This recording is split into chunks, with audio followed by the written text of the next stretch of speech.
Alright guys, so it's been a while since you've seen a video on the snowmobile. Still haven't put the registration on, but I mean, never been asked about it. I mean, I just don't want to like put it on and like have it messed up, you know? I'm just kind of worried about that. And around here there aren't like any like trails that are like monitored. So you can pretty like no one asked me. I've never seen someone around here that would ask you about that and stuff. So like, I mean, I don't ride it much either. So I mean, it's got almost 1,000 miles on it now. It's got like 980. So I've put a good 400 on it. But I was on vacation. I went up north. I put like 350 miles on it. I don't know, a bunch of miles.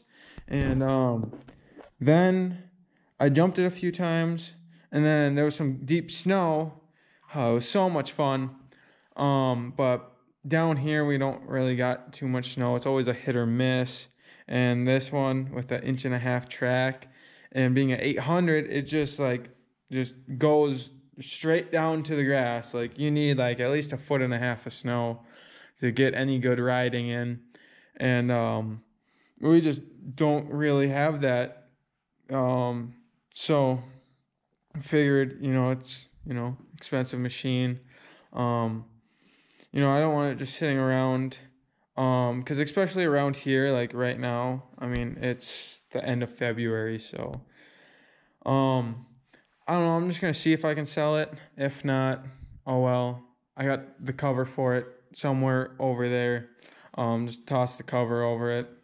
Let it sit, but if I get a price that I'm happy with, I'll take it. But anyways, from doing catwalks, whatever you want to call them, I hear these rear bearings squeaking now.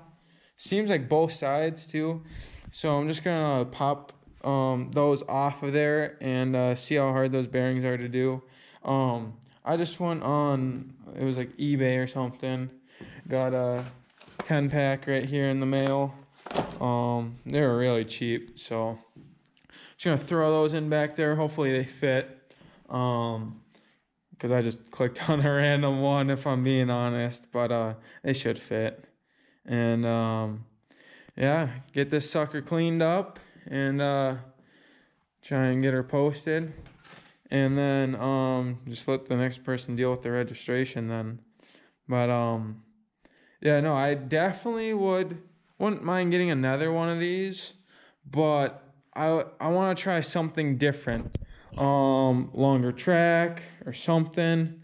One that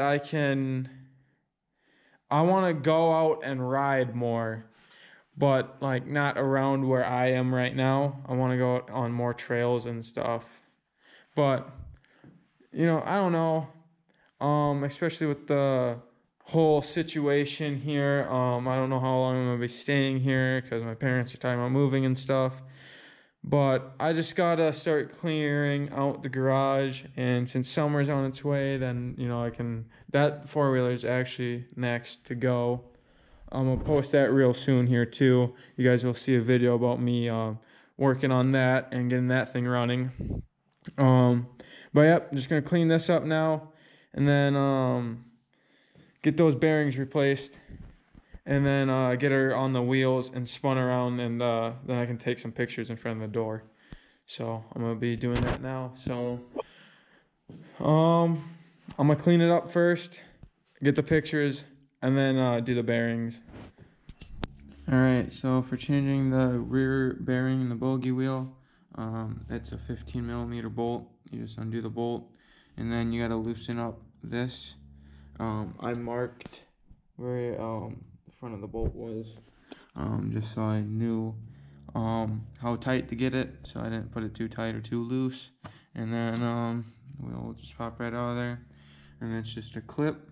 Then you just gotta press the bearing out by pushing on it from this side, and then you just gotta press your new bearing in, and then do the same for their side. So it shouldn't be too bad to do. So I'm give it a try right now and see how it goes.